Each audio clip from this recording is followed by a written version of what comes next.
Dahil hindi nga natapos kahapon palitadahan mga kakulit itong ang loob ng CR na aking ipinapagawa. Kaya naman ngayong araw nga na ito mga kakulit, tatapusin na nga ito.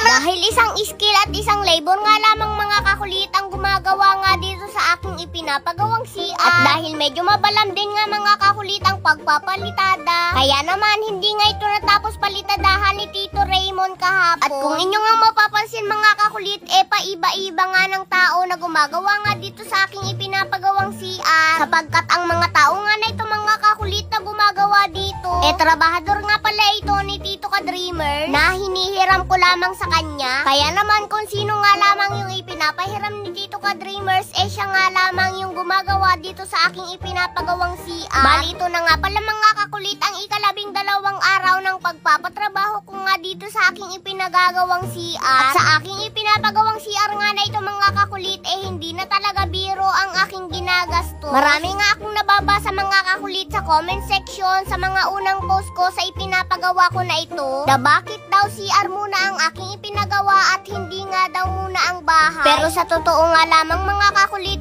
yun na talaga ang aming plano, ang makapagpatayo na nga kami ng bahay. Inuna nga lamang pala muna namin mga kakulit itong CR dahil ito nga pala ang pinakamahalaga sa isang bahay. At syempre para na rin mga kakulit ma-estimate namin kung gaano nga ba kalaki ang aming gagastusin kapag nagpatayo na nga pala kami ng bahay. Simpleng bahay nga lamang pala mga kakulit ang aking pinapangarap. Ang importante at mahalaga sarili namin, na matatawag namin na amin ito at hindi sa inyo. Charot, hindi gayon.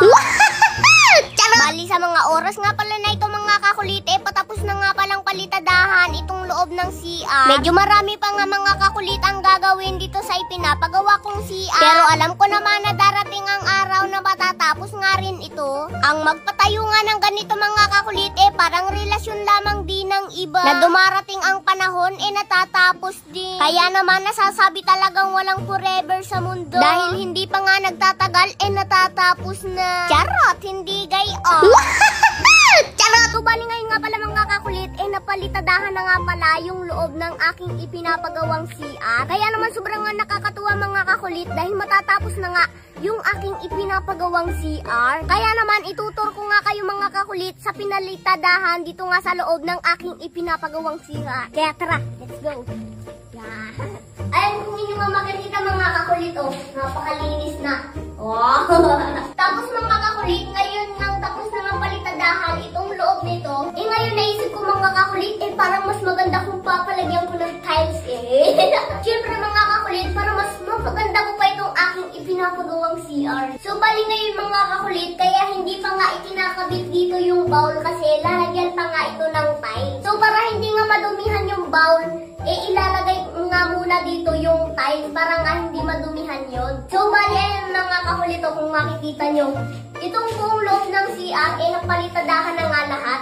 Tapos dito naman sa likod mga kakulit, napalitadahan na nga rin lahat. Yan.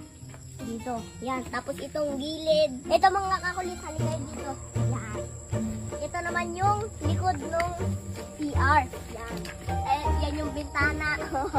Dito naman tayo mga kakulit. Yan. Dito naman, napalitadahan na rin. Bago nga palitadahan yung loob, itong mga gilid at likod muna yung inuulang palitadahan. Pero syempre mga kakulit, bago nga ulit matapos ang video na ito, mamimili pa rin nga po ako ng mabibigyan ko ng gift. Basta't mag-follow, like, and share lamang po kayo ng ating mga video. At itong ipamimigay ko nga na ito mga kakulit, bilang pasasalamat ko lamang po sa inyo dahil sa walang sawa nyo nga pong pagsuporta sa akin. At dahil konting-konting semot na nga lamang po, mamimit na nga natin ang 1 million followers, diba?